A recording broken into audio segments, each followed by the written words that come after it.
Questo invece è il ricovero per gli animali.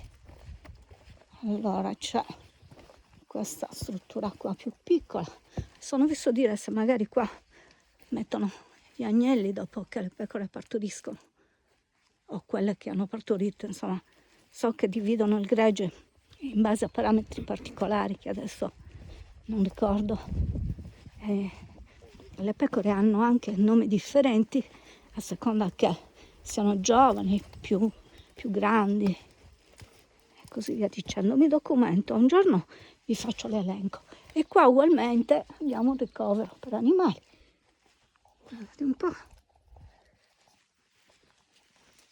Ci saranno animali qua in fondo. Oh! Che fresco, che figata. Bello.